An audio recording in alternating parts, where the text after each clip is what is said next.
Animate कर सकते हैं और इसका टाइटल होगा एनिमेटिंग कैमरा। चलें स्टार्ट करते हैं कैमरे की एनिमेशन से। जैसा कि आप देख रहे हैं कि हमने एक डमी सीन क्रिएट किया हुआ है जिसमें कुछ चेयर्स हैं जो कि रैंडमली प्लेस हुई हुई हैं। हम एक कैमरा क्रिएट करेंगे, create cameras, camera and M. ठीक है, हमारे पास एक कैमरा आ गया है और इससे पहले हम अपनी विंडो के अंदर वर्क स्पेस के अंदर ऐड करेंगे टाइमलाइन और रेंज स्लाइडर को। कैमरा सेलेक्ट करते हैं फर्स्ट ऑफ ऑल।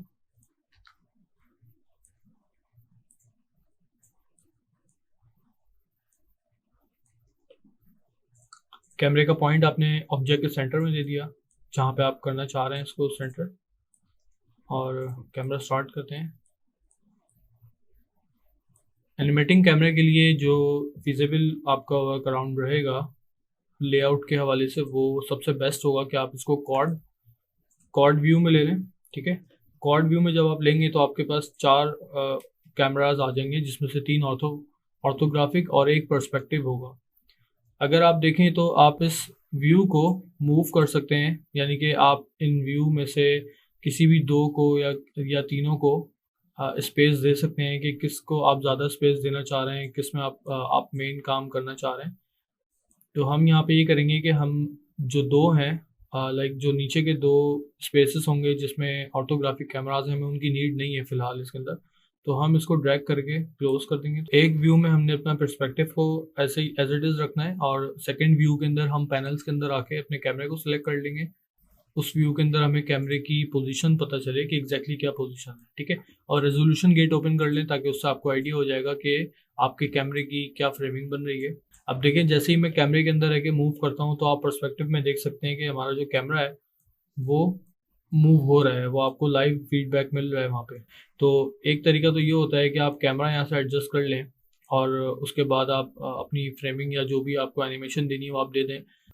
सेकंड ये मेथड होता है कि हम पर्सपेक्टिव के अंदर जाकर अपने कैमरा को अपनी पोजीशन के हिसाब से एनिमेट करें, उसको मूव करें, प्लेस करें। ठीक है, तो मेरे ख्याल से ये ज़्यादा बेहतर ऑप्शन रहेगा अगर आपने किसी पर्टिकुलर चीज़ के अराउंड कैमरा मूव करना है या आपने कोई भी एक सिनेमैटिक टर्न बनाना है, तो उसके लिए सबसे बेस्ट यही ऑप्शन रहता है। ठीक है, तो उसके लिए हम स्टार्ट करते हैं और हम देखते हैं कि हम अपने कैमरे को किस तरह से एनिमेट कर सकते हैं। Let's start.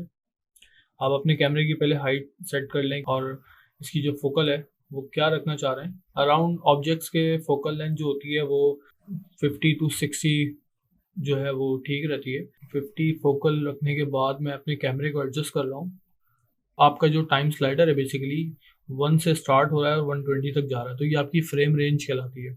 इस फ्रेम रेंज के अंदर अगर आपने अपने कैमरा एनिमेशन या कोई भी ऑब्जेक्ट एनिमेशन करनी होती है तो आपको सबसे पहले अपना इन और आउट देखना होता है कि आपका इन और आउट क्या है। इन का मतलब ये है कि जो आपका फर्स्ट फ्रेम होगा एनिमेशन का, और आउट का मतलब जो आपका लास्ट फ्रेम होगा।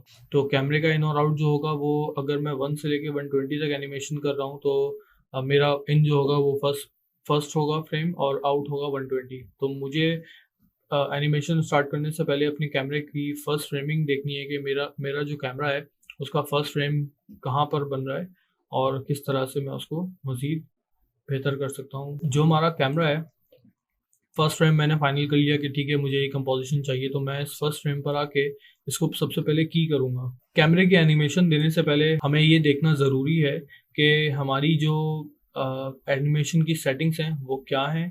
अपनी एनिमेशन की सेटिंग्स देखने के लिए हम विंडोज़ पे जाते हैं, सेटिंग प्रेफरेंसेस और देन प्रेफरेंसेस। हमारे पास माया की प्रेफरेंस विंडो ओपन हो गई है। आपके पास लेफ्ट हैंड साइड पे टाइम स्लाइडर का यहाँ ऑप्शन है, इसको आप क्लिक कर लें। आप यहाँ पे देखेंगे टाइम स्लाइडर के ऑप्शन के अंदर फ्रेम रेट आ रहा है, जो कि डिफरेंट फ्रेम रेट्स आपको यहाँ पे मिलेंगे। ये डिफरेंट फ्रेम रेट्स होते हैं डिफरेंट रिक्वायरमेंट के हिसाब से। लेट्स से कि अभी जो सेलेक्ट हुआ हुआ है वो 24 फ्रेम पर सेकंड पे सेलेक्ट हुआ हुआ है। 24 फ्रेम पर सेकंड फिल्म या सिनेमैटिक टाइमलाइन पे हम चूज़ करते हैं। अगर आप टीवी के लिए काम कर रहे हैं, लाइक नॉर्मल ब्रॉडकास्ट के लिए काम कर रहे हैं, लाइक टीवी चैनल्स हो गए या कमर्शियल बेस्ड काम है अगर आपका, तो आपको 25 पे एनिमेशन करनी होती है। फिलहाल हम 24 पर ही देख रहे हैं इस वक्त। यहाँ पे आप नीचे देखेंगे तो प्लेबैक स्टार्ट और एंड लिखा हुआ आ रहा है, ठीक। इसका मतलब ये है कि हमारी जो टाइम स्लाइडर है वो 1 to 120 यानी कि 1 से लेकर 120 तक अभी फिलहाल एक्टिव है। और टोटल जो हमारे पास फ्रेम है इस सीन के अंदर वो है 1 से लेकर 200 तक, यानी कि 1 to 200। ओके, एनिमेशन स्टार्ट और एंड जो है हमारे पास जो स्लाइडर रेंज है, बेसिकली रेंज स्लाइडर जिसको हम कहते हैं, ये 200 तक मैक्सिमम है। और हमने इस 200 के अंदर से फिलहाल अभी 1 से लेके 120 तक के फ्रेम्स को फोकस किया हुआ है। अगर मैं स्लाइडर शिफ्ट करता हूँ तो दैट मीन के 29, अगर मेरा फर्स्ट फ्रेम है 29 से लेके मैंने 148 तक के फ्रेम्स को फोकस कर लिया है। अब इसको हम चेंज भी कर सकते हैं। लेट्स से कि अगर मैं सिर्फ चंद फ्रेम देखना चाह रहा हूँ, लेट्स से कि मैंने ये 9 फ्रेम्स फोकस करने हैं 29 से लेकर 37 तक, तो मैं अपने स्लाइडर के थ्रू इसको एडजस्ट कर सकता हूँ। या मैं यहाँ पे टाइप कर सकता हूँ कि मुझे 30 से लेके 31 तक के 2 फ्रेम्स मुझे खाली देखने हैं, तो मैं यहाँ पर ये 2 फ्रेम्स भी रख के अपनी एनिमेशन को देख सकता हूँ। हमने यहाँ पे अपनी 1 से 120 तक की एनिमेशन की रेंज एक सेट कर ली है, ठीक है। और यहाँ पे मैंने आपको बताया कि 24 और 25 का डिफरेंस क्या होता है। प्लेबैक स्टार्ट और एंड 1 से 120 है हमारा, एनिमेशन स्टार्ट 1 है और एंड है 200 तक। इसके अलावा जो मोस्ट इम्पॉर्टेंट थिंग है वो है प्लेबैक स्पीड। प्लेबैक स्पीड के अंदर हम देखते हैं कि प्ले एवरी फ्रेम आ रहा है, जो कि हमें रियल टाइम फील नहीं देगा।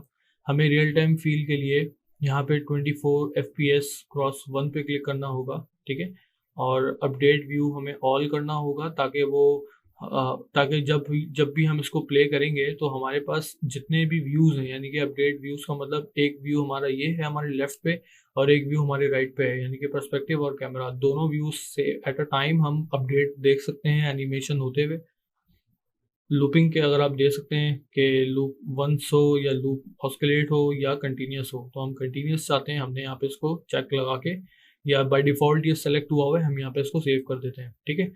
अब हमारी जो एनिमेशन है वो जो ऑप्शंस हमने विंडोज से प्रेफरेंसेस से यहाँ से देखे थे, उसका एक सेकंड मेथड ये है कॉल करने का प्रेफरेंस विंडो को, कि हमारे राइट बॉटम पे अगर आप देखेंगे तो ये एक आइकन है, ठीक है। इसको हम क्लिक करते हैं तो ये भी वही विंडो कॉल करेगा, प्रेफरेंस का बेसिकली शॉर्टकट है ये।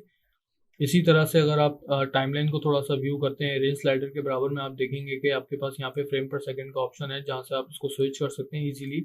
लेकिन याद रखिएगा कि अगर आपने एक दफ़ा 24 फ्रेम पर सेकंड पे एनिमेशन एडजस्ट कर दी या सेट कर दी या क्रिएट कर दी, तो आप उसको जब चेंज करेंगे बाद में 25 करेंगे या आप 23 करेंगे तो आपकी एनिमेशन जो है वो ख़राब हो सकती है। इसके बाद अगर आप देखेंगे कि वही लूप का ऑप्शन है यहाँ पे कि आपने लूप करना है या कंटिन्यूस करना है, हमने कंटिन्यूस पे सेलेक्ट किया हुआ है इसलिए डीएक्टिवेट है। चलें स्टार्ट करते हैं। मैं कैमरे के ऊपर एक की लगा रहा हूँ कि मैं एस प्रेस करके की लगाऊंगा, सिंपल कैमरा सेलेक्ट होना ज़रूरी है, ठीक है।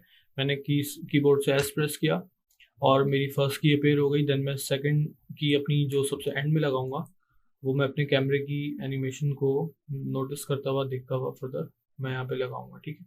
मैंने फिलहाल कैमरे की एनिमेशन पे एस प्रेस कर दिया, ठीक है। अब आप देखेंगे कि जैसे ही मैंने अपनी लास्ट की लगा के अब मैं फर्स्ट फ्रेम पर आया और मैं टाइम स्लाइडर को ट्रैक करूंगा तो देखें ये सिंपल सी एक बेसिक कैमरा एनिमेशन है जो कि क्रिएट हो चुकी है, ठीक है। इसका जो फर्स्ट फ्रेम है वो देखें बिल्कुल ठीक कंपोज हुआ हुआ है और जो इसका लास्ट फ्रेम है वहाँ पर आते आते कैमरा आपका थोड़ा सा आउट हो चुका है, थोड़ा सा नेगेटिव एरिया यहाँ से आ रहा है। तो हम यहाँ पे इसको कवर करेंगे, जो कैमरे का एम है यहाँ सेंटर में हम यहाँ से इसको एडजस्ट करेंगे और इसको भी की करना ज़रूरी है। तो हम फर्स्ट फ्रेम पे इसको की करेंगे ताकि ये अपनी फर्स्ट फ्रेम की पोजीशन पे रहे और हम लास्ट फ्रेम पे भी इसको की करेंगे और की करके हम इसको थोड़ा सा एडजस्ट कर देंगे।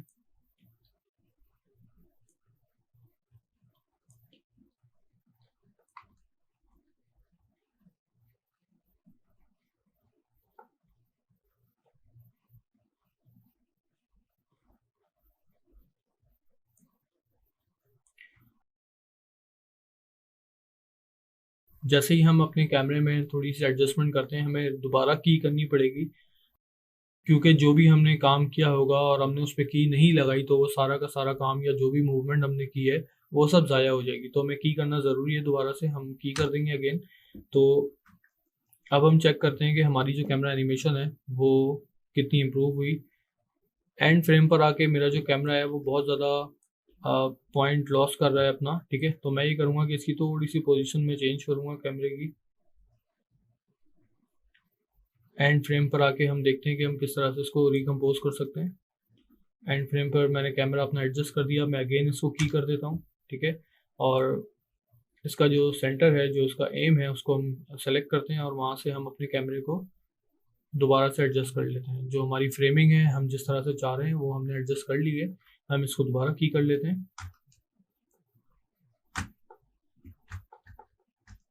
ओके, सो अब हम एनिमेट करते हैं कैमरे को अपने।